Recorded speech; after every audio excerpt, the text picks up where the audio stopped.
I have to say, this M5 is a massive disappointment. I mean, £62,000, you would expect it to arrive ready, set up.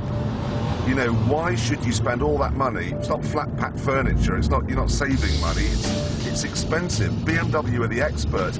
They should sell a car ready-made. Turn right onto B4602, a quarter of a mile ahead. As I was saying, BMW are the experts. They're the ones that should sell us a car ready-made, not one where you have to go home and then spend the rest of time looking through the manual and how do I want this and how do I want that. Hit the next road on the right. It's almost as though they've made every single button. Turn left half a mile ahead. It's almost Attention, traffic restricted area is ahead. It's almost as though they've made every single button in this car deliberately complicated and deliberately annoying. Except for this one. Push this and everything changes. You get a head-up display showing a rev counter and what gear you're in. The seat bolsters close up in the bends to hold you tight. The gearbox goes to a BMW default setting. So does the diff, so does the suspension. And so does the engine. After you've pushed this button, the engine is no longer producing 400 brake horsepower. It's producing 507. And that makes a difference. In M mode, this car stops being annoying and becomes just magnificent. In M mode, you're taken to a time and a place where there are no jams, no compromises. It's a world of motoring perfection. A place where you can get from 0 to 60 in 4.5 seconds. And if you remove the limiter, hit 204 miles an hour. You want to take it on? Don't bother. Doesn't matter what you've got, doesn't matter what you've ever driven. This is quicker, it's faster, it's more astonishing. You just cannot believe that you're in a big four-door saloon, because it goes, and it feels and it sounds like a Ferrari 430, and that's about the best car I've ever driven.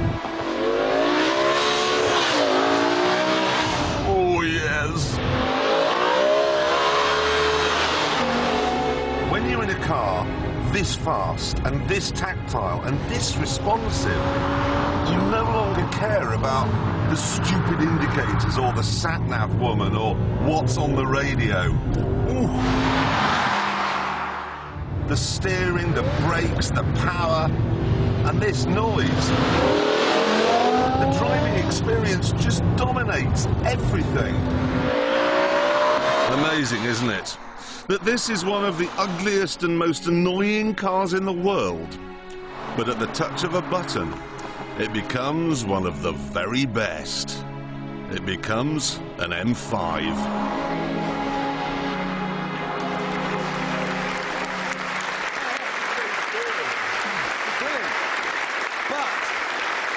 Are you seriously saying, that this is better than a Ferrari F430? It's a big claim. It is a big claim. Well, let me put it this way. This is more powerful, has twice as many doors, and costs half as much. And it's about twice as annoying. Go on, to what you said. Sat-nav. I mean, I'm sure you can turn that thing off. I'm sure in the menu, and there's a sub-menu and another sub-menu, and you can make it go away. But why can't it just have a big button with off written on it? Yes.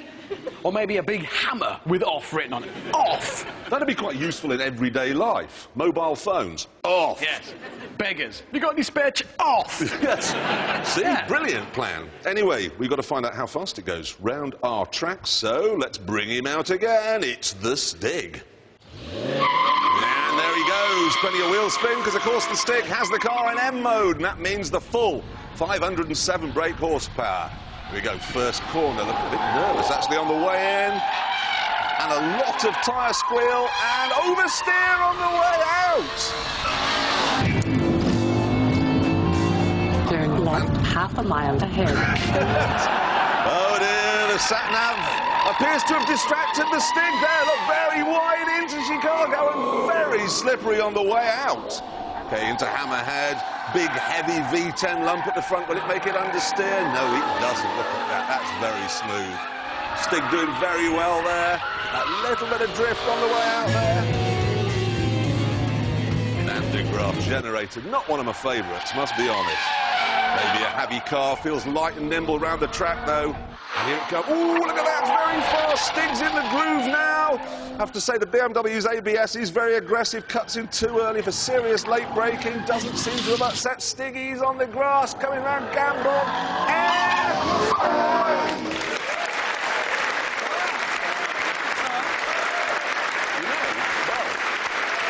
I'll give you the time in a minute. First of all, though, I must just explain, when I drove this car on a track, the diff exploded, and it had to go away on a tow truck. And then, when the Stig drove it this morning, he finished his lap, and on the dashboard, big warning, light traction control gone all wrong. Yeah, that sounds a bit fragile.